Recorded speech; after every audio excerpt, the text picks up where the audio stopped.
What's going on, guys? Switzy back here, and we're going to be heading on into the Smouldering Lake. In case you're wondering where we are at, we kind of did a bunch of stuff last episode from the Old King's Antechamber and kind of doing some lava runs. So we're going to head up this ladder here, and in case you are confused and in the wrong area, you might want to head back about 2 parts to where we actually entered Smouldering Lake. And kind of see how we got there, because yeah, if you watch the 2 parts following that, you'll kind of understand where we're at and why we're just barely getting into the items on top of Smouldering Lake. So there's an item there which we will drop down and get. Should be our Dragon Rider bow. Yep. And we'll head on back up. So up here we're going to be disabling the ballista, and with that we'll be facing some, I do suggest heading left right away, because the ballista can hit us while we're up here still. It is up there, so now that we're down here we're safe. But we are going to be facing some pinwheel skeletons, as well as 2 of the kind of rather aggressive enemies with the handheld scythes. So just be ready for that. These guys are getting excited. I actually didn't have a hard time with the pinwheels, the ones we faced earlier. I don't know why I can't. There we go. They kind of just stop sometimes. They're kind of an odd enemy. There's one more right here.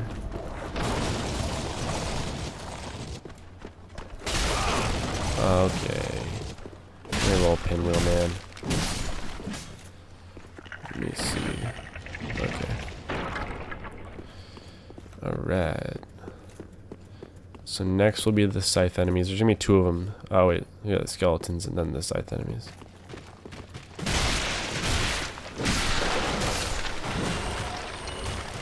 Make sure they don't get back up here in a sec. Alright. We're going to take them one at a time if we can, because taking them at the same time is not going to be very fun. So we'll see what we can do here. That guy has to see me. Oh yeah. He's kind of scary, actually, now that I think about it.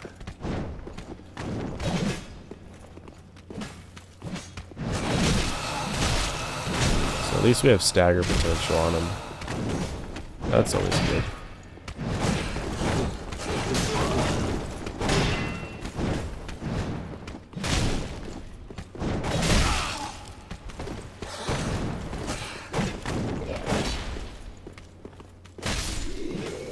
And the first one is down. I'll be taking that Titanite shard, sir. And our last enemy before the ballista, this little lad. Oh no, okay. Thought that was some sort of jumping hit that he was gonna have going on there, and it's gonna get quite a little hit spree on me. And got him. Nice. Titanite shard. I don't believe there's any items up here to the right. Okay. So, funny thing, you can turn this back on after you turn it off. There's a knife in my arm. But I'm not sure the significance of turning it back on. I don't know if once you go back down there that it won't shoot at you. But after coming up here, I don't really want to find out. So we're going to take a little bit of damage on this first fall. Not a big deal though. The rest of the falls are quite small.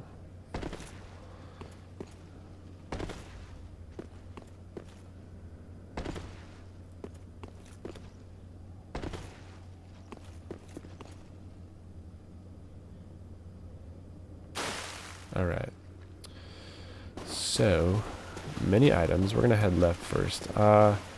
I'm not sure how comfortable I feel right now. After we kill these two lizards, there will be an NPC. He's not too bad, although he does use a spear, and if he gets it going on you, he will hit you a couple times, so we'll see how it goes. Oh my goodness, is this thing gonna get away from me?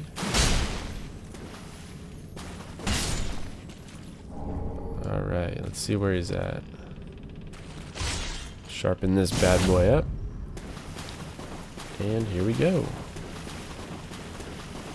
Is he not here? Huh. That's really weird. Well then, maybe we'll come back and he'll be here at another time. The only thing that we get from him is his shield, as well as his armor will be available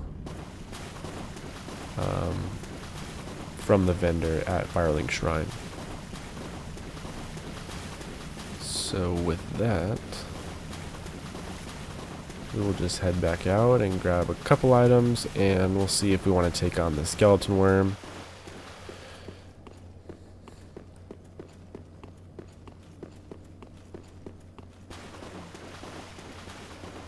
It's so nice without the big ballista shooting us.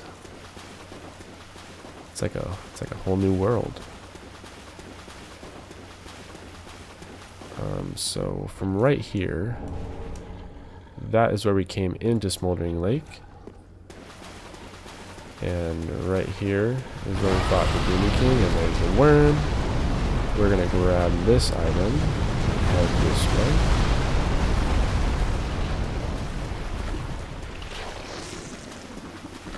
Make sure we're not missing anything behind this tree here. I don't believe that we are, but you never know.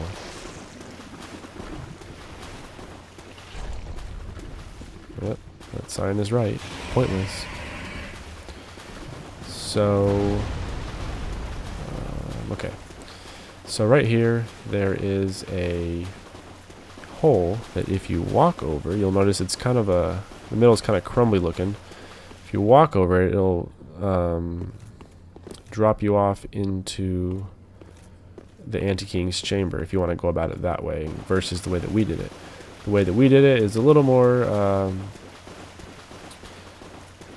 I guess you could say methodical, in a sense that it was more thorough. You don't really get turned around as much, kind of like you're not just getting dropped into the Anti-King's chamber. You know, we went down a hallway and we kind of divided it up. So here's the Chaos Gem. Similar to the Fire Gem, but does a little bit more. It does 50% physical, 50% fire damage. We're not going to mess with the crabs because they're annoying as hell. And we're just going to keep on going. But we are going to make sure we don't miss anything over here. I think our crab friend's following us. I think is that everything, or I feel like I'm missing an area. I mean, we got the important stuff. If anything, it's Titanite. Here. Titanite. And then there's one more piece of Titanite right here. Might be no, it's a soul. Nope, Titanite. Oh, I was right. So we're going to go up here. We're going to rest at the bonfire. And from there, we will take on the giant skeleton worm. Which you don't have to do. I certainly don't really... Oh, alright. Oh, that's why I went the wrong way. I certainly don't recommend doing it if you don't really have to. I mean, you can if you want. The only thing that you get from it is a miracle. So if you're not doing a miracle build, there's really no point to it.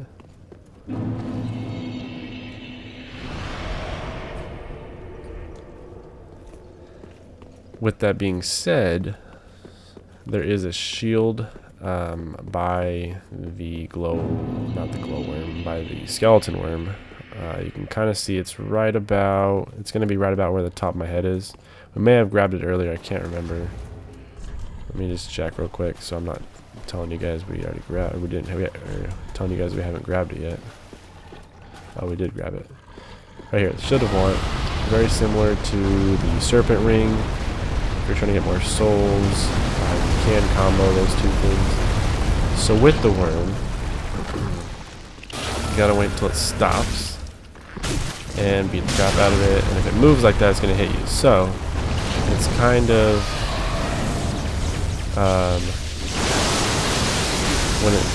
when it goes up like this is when you're gonna get the most damage. So, but don't stay too long. As you can see, when it moves, it'll hit you. The shield of want would have been right here. We picked it up, I believe, like last episode, maybe the first episode. Wow. But as you can see, you kind of just need to move around. If you want to run around with your shield up in case it comes up like that, it won't instantly kill you or hurt you as bad. Just be wary of where the worm is at if you can.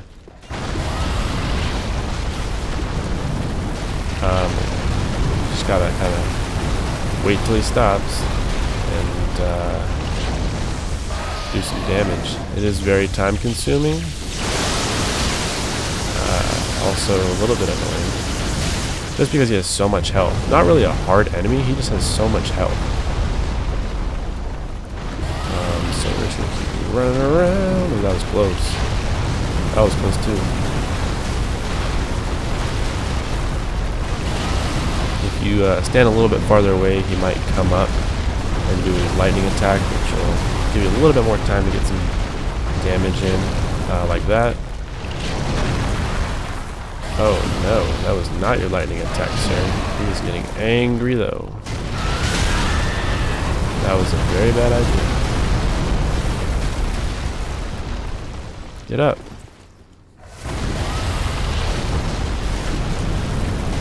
He has not stopped moving for a solid minute.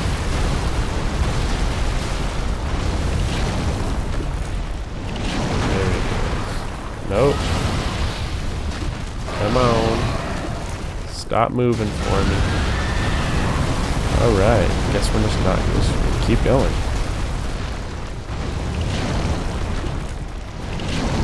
What is your trip, dude? Alright, we're gonna try to get a little farther away. Maybe he'll stop his and take and do his fire or lightning thing. Let's see.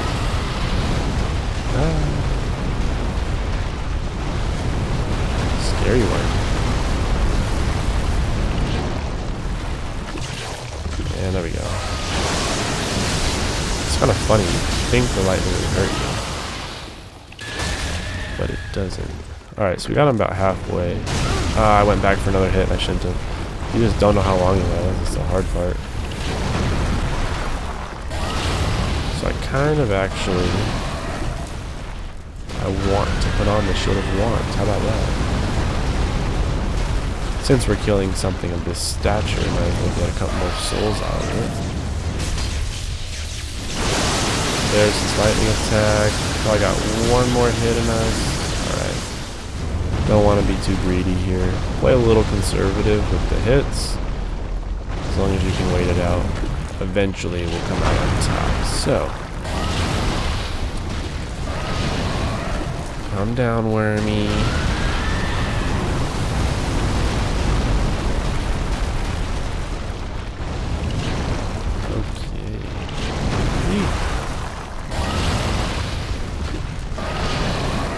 Whoa, that was kind of creepy and scary at the same time. I thought he was gonna eat me. Definitely an intimidating enemy compared to some of the other ones we've been dealing with. He's got his lightning attack going. Oh, we missed. Alright, so we're getting there. Tedious. Tedious. Your lightning, baby. Come on.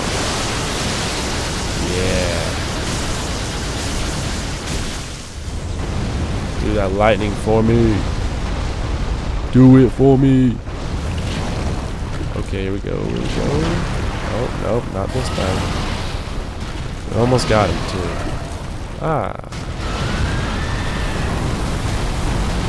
So with a lot of enemies lately, you can tell, especially the larger ones, we kind of try to get underneath them versus kind of keeping our distance. Depending on what kind of attacks they have, obviously, be careful. But A lot of times you have to get underneath them real close. Also, we're probably going to try to use the Foom Ultra Greatsword the following episode, so with that I may have to farm a little bit, depending on where your stats are at. As long as you're in the general area of where we are, you should be fine. It will pay big dividends if you have a pretty strong weapon to use in the next area, because the next area can get pretty hairy. It's probably one of the areas that I hate the most in this game. It's kind of when Dark Souls actually gets to be Dark Souls. So just do be ready for that. I think this guy's just about dug his last hole here, so we'll see. Whoa. And come on. Here we go. I missed.